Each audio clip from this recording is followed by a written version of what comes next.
Des millions de personnes l'ont déjà décrit. La même expérience qu'on a dans des cultures complètement différentes, à des époques complètement différentes. Des personnes qui ne se sont jamais rencontrées. Des personnes qui n'ont jamais rien lu à ce sujet. Et toutes décrivent exactement la même chose. Un tunnel, une lumière, et quelque chose qui se passe là-dedans, qui change absolument tout. Elisabeth Kübler-Ross a passé des décennies à enquêter là-dessus. Elle a documenté plus de 20 000 cas d'expérience de mort imminente. 20 000 personnes qui ont été cliniquement mortes et qui sont revenues. Et ce qu'elle a découvert sur ce qui se passe réellement à l'intérieur de ce tunnel va complètement changer la façon dont vous comprenez la mort. Parce que la vérité est perturbante. Pas au sens où elle est effrayante, mais perturbante. Dans le sens où elle contredit presque tout ce que vous avez entendu sur le fait de mourir. Aujourd'hui, je vais vous montrer ce que Kübler-Ross a découvert, ce que les gens voient vraiment là-dedans, ce qu'ils ressentent, qui ils rencontrent, et pourquoi cette information a été ignorée par la science pendant si longtemps. Mais avant de continuer, j'ai besoin que vous compreniez quelque chose de fondamental. Le tunnel de lumière n'est pas une métaphore. Ce n'est pas un rêve. Ce n'est pas une hallucination causée par le manque d'oxygène dans le cerveau. Kübler-Ross a été très claire à ce sujet. Ce qu'elle a documenté n'était pas des fantasmes de personnes mourantes, c'était des récits cohérents, détaillés et vérifiables de quelque chose qui se passe au moment de la mort. Et quand vous comprendrez ce qui se passe réellement là-dedans, vous n'aurez plus jamais peur de mourir. Laissez-moi vous expliquer comment ça commence.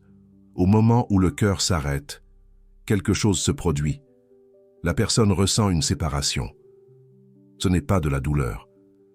Ce n'est pas de l'inconfort. C'est plus comme si elle sortait d'un vêtement trop serré. Kübler-Ross a décrit cela, en utilisant l'image du papillon sortant de sa chrysalide. Le corps est la chrysalide, la conscience est le papillon. Et ce papillon, cette conscience qui se sépare du corps, perçoit immédiatement quelque chose. Elle existe toujours, elle pense toujours, elle ressent toujours. Mais maintenant, elle est libre, libre de la douleur, libre de la maladie, libre de toutes les limitations physiques qu'elle avait quelques secondes avant.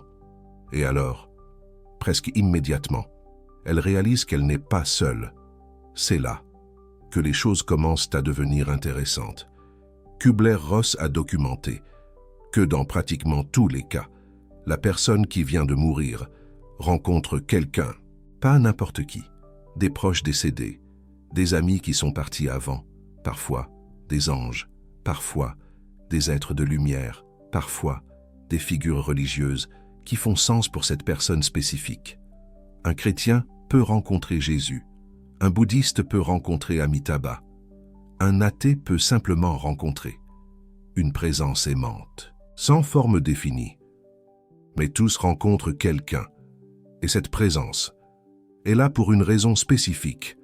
Elle est là pour guider, pour recevoir, pour montrer le chemin, et le tunnel.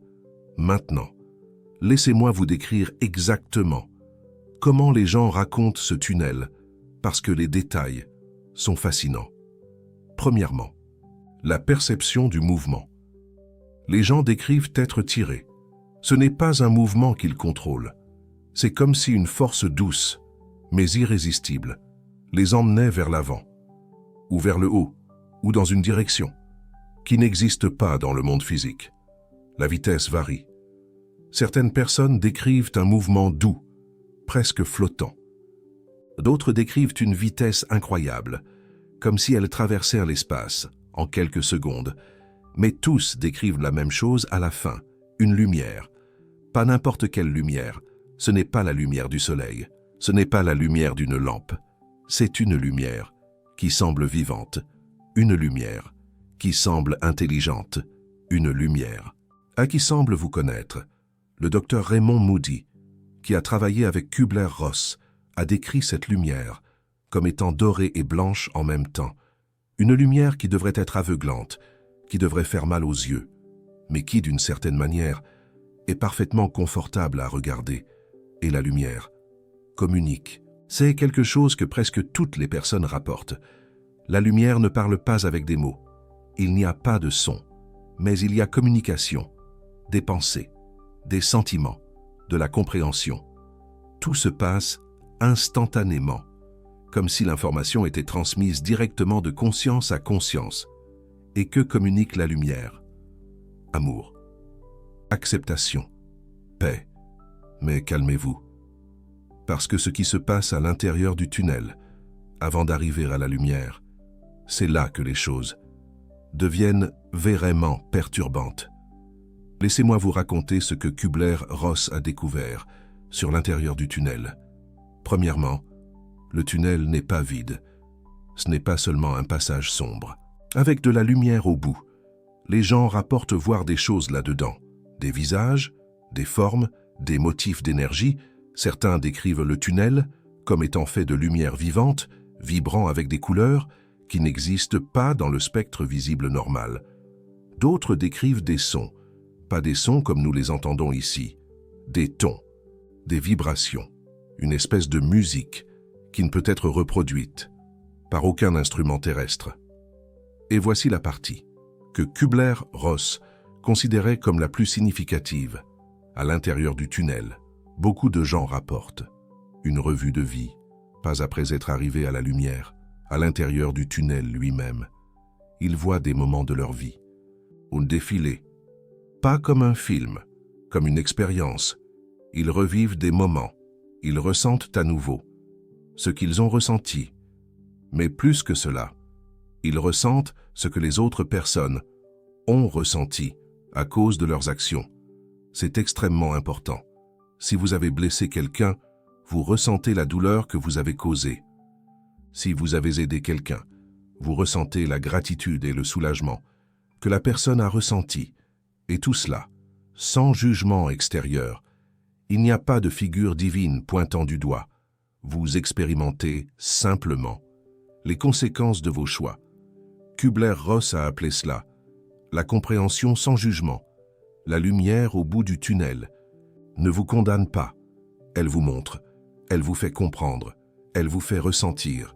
Et cette expérience, selon elle, transforme complètement la personne. Ceux qui reviennent, ceux qui sont ressuscités et qui retournent à la vie, ne sont plus jamais les mêmes. La peur de la mort disparaît. La façon dont ils traitent les autres change. Les priorités se réorganisent complètement. Mais attendez, parce que je ne vous ai pas encore raconté la partie la plus perturbante. Que se passe-t-il lorsque la personne arrive au bout du tunnel? Que se trouve-t-il au-delà de cette lumière? Kübler-Ross a été très spécifique à ce sujet, et ce qu'elle a découvert contredit presque toutes les religions organisées. Lorsque la personne émerge du tunnel et entre dans la lumière, elle rencontre quelque chose qui ne peut être décrit que comme une réalité complètement différente. Ce n'est pas le paradis, comme les religions le décrivent. Il n'y a pas de porte dorée, il n'y a pas un vieil homme à barbe blanche assis sur un trône. Ce qui existe est quelque chose de beaucoup plus profond. Il y a une sensation de retourner à la maison, mais pas à la maison que vous connaissez ici, à une maison que vous avez toujours connue, mais que vous aviez oubliée. Une maison qui donne un sens à toutes les souffrances de la vie terrestre. Les gens décrivent rencontrer tous ceux qu'ils ont aimés et qu'ils ont perdus, pas comme ils étaient quand ils sont morts, pas malades, pas vieux, mais dans leur forme la plus pleine, la plus complète, la plus vraie. Et il existe une connaissance instantanée, totale, complète. Les gens rapportent comprendre des choses qu'ils n'ont jamais comprises de leur vivant. Le but de la souffrance, la raison des choix difficiles, la signification des relations, tout s'emboîte, tout prend son sens. Mais voici le problème, et voici la raison pour laquelle cette information est si perturbante. Ceux qui reviennent, ceux qui sont réanimés et retournent à la vie, perdent la majeure partie de cette connaissance. Ils se souviennent qu'ils ont compris. Ils se souviennent de la sensation de clarté totale. Mais les détails s'échappent, comme un rêve que vous savez avoir fait. mais auquel vous ne pouvez plus accéder. Et cela soulève une question à laquelle Elisabeth Kübler-Ross n'a jamais pu répondre complètement. Pourquoi? Pourquoi montre-t-on autant aux gens au moment de la mort? Juste pour leur reprendre cette connaissance quand ils reviennent? La réponse, selon elle, a à voir avec le but de la vie. Si nous savions tout, si nous avions toutes les réponses, l'expérience humaine perdrait son sens, la croissance, l'apprentissage, l'évolution de l'âme. Tout cela dépend du fait de ne pas savoir, de chercher, de questionner. Le tunnel de lumière, selon Elisabeth Kübler-Ross, n'est pas seulement un passage vers un autre endroit. C'est une transformation. C'est une graduation. C'est le moment où la conscience cesse d'avoir besoin du corps physique pour continuer son voyage. Et voici quelque chose que la plupart des gens ne savent pas. Tout le monde qui vit une expérience de mort imminente ne passe pas par le tunnel. Certains sautent directement dans la lumière, d'autres rencontrent des paysages différents, des portails différents, des chemins différents. Le tunnel est l'un des chemins les plus courants, mais ce n'est pas le seul. Cela suggère quelque chose de fascinant. Cela suggère que l'expérience de la mort peut être personnalisée. Elle peut être adaptée à chaque conscience individuelle. Ce que vous voyez, ce que vous expérimentez, peut dépendre de qui vous êtes, de ce que vous croyez, de ce dont vous avez besoin pour faire cette transition. Mais la destination, selon Elisabeth Kübler-Ross, est toujours la même. La lumière, l'amour, la compréhension, le retour à la maison. Maintenant, laissez-moi vous parler des cas les plus impressionnants qu'Elisabeth Kübler-Ross a documentés. Elle avait une patiente, une femme aveugle de naissance, qui a vécu une expérience de mort imminente pendant une opération. Quand la femme a été réanimée et est revenue, elle a décrit en détail visuel ce qui s'était passé dans la salle d'opération. Elle a décrit les couleurs des vêtements des médecins. Elle a décrit les instruments chirurgicaux. Elle a décrit des choses qu'une personne aveugle ne devrait pas être capable de décrire. Quand Elisabeth Kübler-Ross a enquêté, elle a découvert que tous les détails étaient corrects. La femme avait vraiment vu. Pour la première fois de sa vie, elle avait vu. Et pas seulement la salle d'opération. Elle a décrit le tunnel de lumière avec des détails visuels précis, des couleurs qu'elle n'avait jamais expérimentées, des formes qu'elle n'avait jamais connues. Comment est-ce possible? Si l'expérience de mort imminente n'était qu'une hallucination du cerveau mourant, comment une personne aveugle pourrait-elle avoir des hallucinations visuelles? Comment pourrait-elle décrire des couleurs qu'elle n'a jamais vues, des formes qu'elle n'a jamais connues? La seule explication, selon Elisabeth Kübler-Ross, est que la conscience ne dépend pas du cerveau pour voir. Au moment de la mort, quand la conscience se sépare du corps, elle gagne des capacités que le corps physique n'a pas. Et cela nous mène à une autre découverte, perturbante. Les petits-enfants. Les enfants qui n'ont pas encore été conditionnés par les religions ou les cultures, décrivent des expériences de mort imminente presque identiques à celles des adultes. Ils décrivent le tunnel, la lumière, les proches décédés qui attendent, la sensation de paix et d'amour. Mais les enfants ne devraient pas savoir ça. Les enfants de 3 ou 4 ans n'ont pas lu de livres sur les expériences de mort imminente. Ils n'ont pas vu de documentaire. Ils n'ont pas été influencés par des attentes culturelles. Et pourtant, ils décrivent la même chose. C'était quelque chose qui fascinait Elisabeth Kübler-Ross. La consistance, l'universalité, peu importe l'âge, la culture, la religion, l'éducation.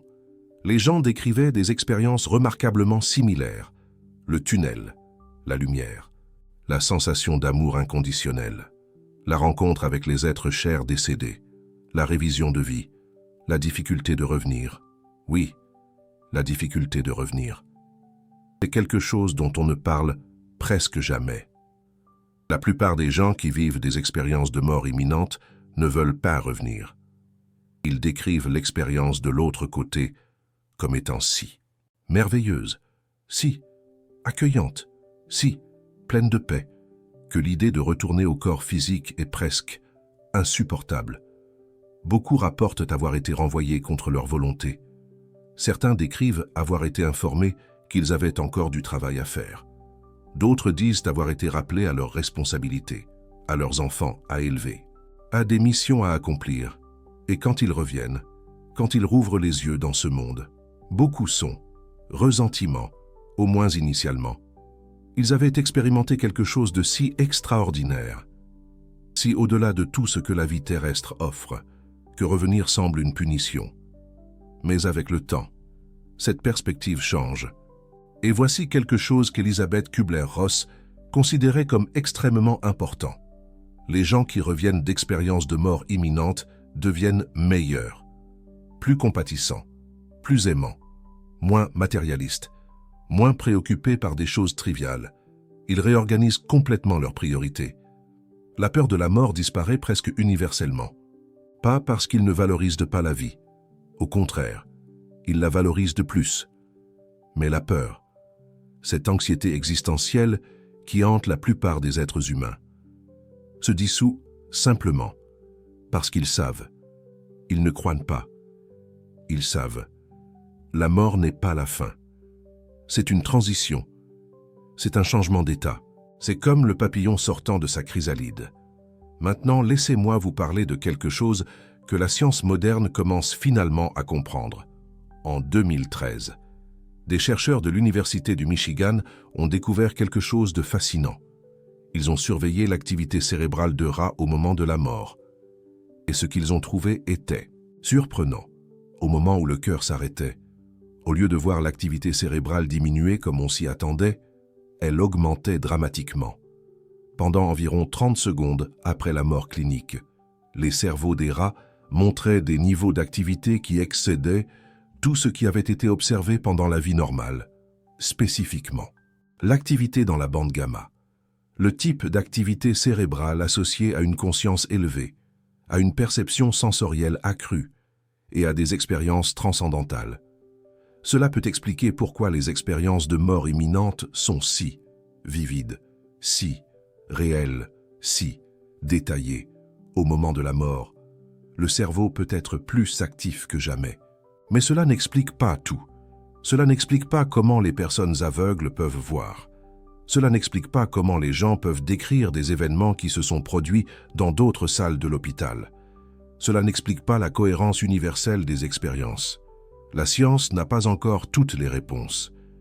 Et peut-être ne les aura-t-elle jamais. Parce que nous essayons d'étudier quelque chose qui, par définition, est hors de portée de nos instruments.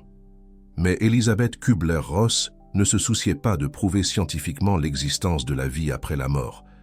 Elle se souciait de quelque chose de beaucoup plus pratique. Elle voulait que les gens cessent d'avoir peur de mourir, parce que la peur de la mort, selon elle, est la peur qui nuit le plus à l'expérience humaine. Elle nous empêche de vivre pleinement. Elle nous fait nous attacher à des choses matérielles. Elle nous fait éviter les risques, éviter les changements, éviter la croissance. Si nous pouvions accepter la mort comme une partie naturelle du voyage, si nous pouvions comprendre que le tunnel de lumière n'est pas une fin, mais un commencement, peut-être pourrions-nous vivre d'une manière complètement différente. Et voici le conseil le plus important qu'Elisabeth Kübler-Ross nous a laissé. N'attendez pas d'être en train de mourir pour penser à la mort. N'évitez pas le sujet. Ne faites pas comme si cela n'allait pas arriver.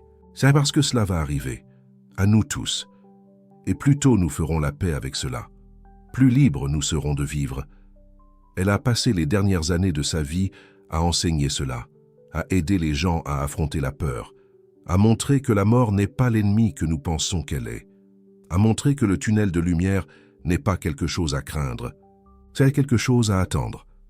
Mais avant de terminer, je dois vous raconter quelque chose qu'Elisabeth Kübler-Ross a découvert à propos de ceux qui ne voient pas le tunnel de lumière. Oui, toutes les expériences de mort imminente ne sont pas identiques, et c'est quelque chose dont on parle rarement. Certaines personnes rapportent des expériences perturbantes, obscurité, solitude, une sensation d'être perdu. Certaines décrivent des lieux qui semblent infernaux. D'autres ne se souviennent simplement de rien, comme si elles s'étaient complètement éteintes. Elisabeth Kübler-Ross a étudié ces cas avec la même rigueur qu'elle a étudié les cas positifs. Et ce qu'elle a découvert est fascinant. Les cas négatifs étaient beaucoup plus rares.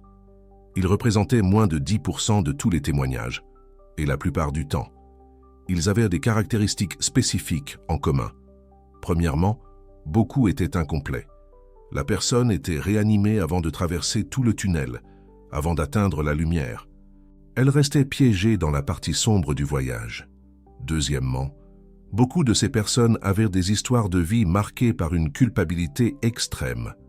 Pas la culpabilité normale, la culpabilité que nous ressentons tous, mais une culpabilité profonde, corrosive, non traitée.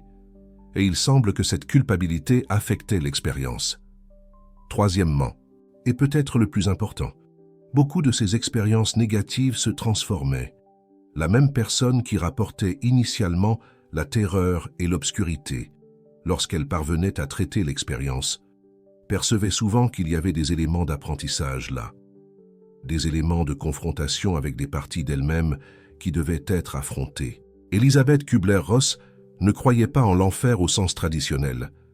Elle ne croyait pas en la punition éternelle, mais elle croyait que la transition vers l'autre côté pouvait être plus difficile pour certaines personnes que pour d'autres. Et la raison de cela a à voir avec quelque chose qu'elle appelait le nettoyage de l'âme. Vous vous souvenez quand j'ai parlé de la révision de vie qui se produit à l'intérieur du tunnel, ce moment où la personne revit ses actions et ressent les conséquences de celles-ci? Elisabeth Kübler-Ross croyait que cette révision était une sorte de processus de nettoyage, une opportunité pour la conscience de traiter, comprendre et intégrer tout ce qu'elle a fait pendant sa vie. Pour la plupart des gens, ce processus est rapide et relativement indolore. Ils voient, comprennent, acceptent et continuent vers la lumière.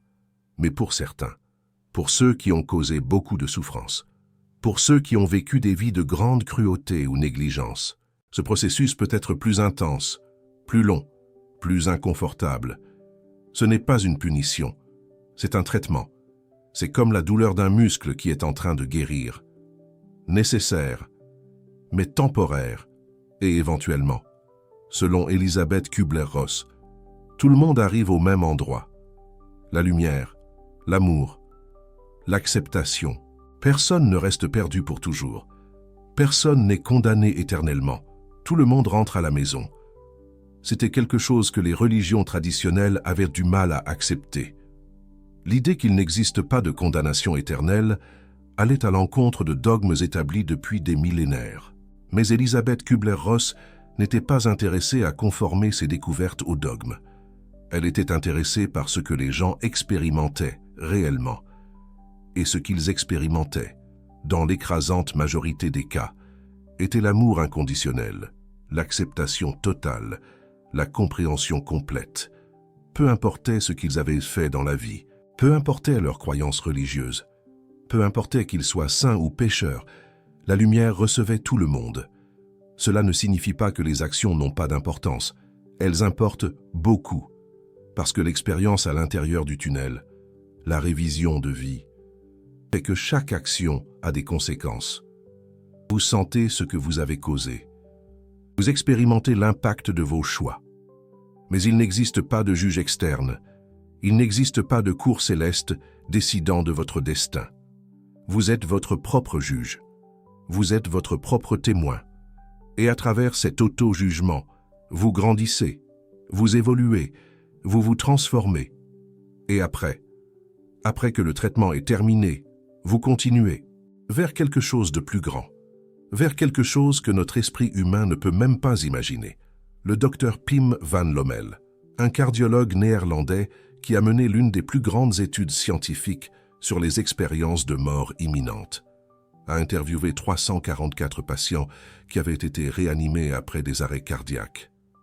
De tous ces patients, 18% ont rapporté des expériences de mort imminente, et parmi ceux-ci, 50% ont dit qu'ils savaient qu'ils étaient morts ou qu'ils avaient des réactions émotionnelles positives. 30% ont vu le tunnel et ont rencontré des proches décédés. 25% ont eu des expériences hors du corps. Les chiffres sont significatifs. Nous parlons de centaines de milliers de personnes à travers le monde qui ont eu des expériences similaires. Des personnes de toutes les cultures, de toutes les religions, de tous les âges, et toutes décrivent quelque chose de remarquablement cohérent. Le tunnel, la lumière, l'amour. Cela ne peut pas être une coïncidence. Cela ne peut pas être simplement le cerveau mourant de façon identique chez des personnes complètement différentes. Quelque chose se passe au moment de la mort, quelque chose de réel, quelque chose de significatif. Et Elisabeth Kubler-Ross a dédié sa vie à comprendre et à communiquer cela. Elle ne voulait pas que les gens croient en elle aveuglément. Elle voulait que les gens considèrent ces preuves, qu'ils écoutent les témoignages, qu'ils réfléchissent à ce que tout cela signifie. Et plus que tout, elle voulait que les gens vivent mieux grâce à cette connaissance, parce que savoir que la mort n'est pas la fin change tout. Cela change la façon dont nous traitons les autres. Si nous allons ressentir l'impact de nos actions dans la révision de vie, peut-être devrions-nous être plus prudents maintenant. Cela change la façon dont nous affrontons les pertes. Si nos êtres chers sont dans un lieu de paix et d'amour, peut-être que la douleur de la séparation est plus supportable. Ça change la façon dont nous envisageons notre propre mortalité. Si le tunnel de lumière nous attend, peut-être pouvons-nous vivre sans autant de peur. Et ça change la façon dont nous vivons chaque jour. Si cette vie est un voyage temporaire, une école pour l'âme, peut-être devrions-nous profiter davantage de chaque moment. Elisabeth Kubler-Ross a vécu selon ses principes, jusqu'à la fin. Elle a affronté sa propre mort avec la même bravoure qu'elle a aidé des milliers de patients à affronter la leur. Et quand son heure est venue, elle était prête. Prête pour le tunnel, prête pour la lumière, prête à retourner à la maison. Et un jour, nous le serons tous. La question est, comment allez-vous vivre jusque-là, maintenant? Je sais que tout cela peut sembler difficile à croire, surtout si vous avez été élevé dans une culture qui évite de parler de la mort. Surtout si on vous a appris à craindre l'inconnu. Mais laissez-moi vous demander quelque chose. Et si Elisabeth Kubler-Ross avait raison? Et si ces 20 000 personnes n'étaient pas en train d'halluciner? Et si le tunnel de lumière était réel? Et s'il y avait quelque chose qui nous attend de l'autre côté? Cela changerait-il la façon dont vous vivez aujourd'hui? Ça le devrait. Parce que si la mort n'est pas la fin, alors chaque moment de cette vie prend une signification complètement différente. Chaque relation devient plus précieuse. Chaque expérience devient plus valable. Chaque difficulté devient plus tolérable. Et peut-être que c'est le véritable cadeau que les expériences de mort imminente nous offrent. Ce n'est pas une preuve scientifique de la vie après la mort. C'est un changement de perspective. Une façon différente de regarder l'existence. Elisabeth Kubler-Ross est décédée en 2004. Elle avait 78 ans, et dans ses dernières paroles enregistrées, elle a dit qu'elle était prête, impatiente, même, de découvrir enfin par elle-même ce qu'elle avait documenté pendant tant de décennies, pour enfin entrer dans le tunnel, pour enfin trouver la lumière, et pour enfin retourner à la maison. Si cette vidéo vous a fait penser à la mort d'une manière différente, si elle vous a aidé à diminuer un peu la peur que vous portez, le bouton « Merci » juste en dessous est une façon de soutenir ce travail. Chaque vidéo comme celle-ci nécessite des heures de recherche, d'études des travaux d'Elisabeth Kubler-Ross et d'autres chercheurs. Votre soutien me permet de continuer à vous apporter ce type de contenu qui change les perspectives. Mais plus important que tout soutien financier, c'est ceci. Que vous réfléchissiez à ce que vous avez entendu aujourd'hui, que vous envisagiez la possibilité que la mort ne soit pas ce que nous pensons, que vous viviez différemment à cause de cela. Dans les commentaires, dites-moi, avez-vous déjà eu une expérience qui a changé votre vision de la mort? Connaissez-vous quelqu'un qui a vécu une expérience de mort imminente? Ou simplement, qu'avez-vous ressenti en écoutant tout cela? Et si vous voulez que je fasse une vidéo spécifique sur un aspect des découvertes d'Elisabeth Kubler-Ross, laissez votre suggestion là en bas aussi. Les thèmes les plus demandés sont ceux que je crée en premier. La mort n'est pas la fin. Le tunnel de lumière n'est pas une fantaisie. C'est la transition vers quelque chose de plus grande. Et un jour, nous allons tous le découvrir par nous-mêmes. À la prochaine vidéo.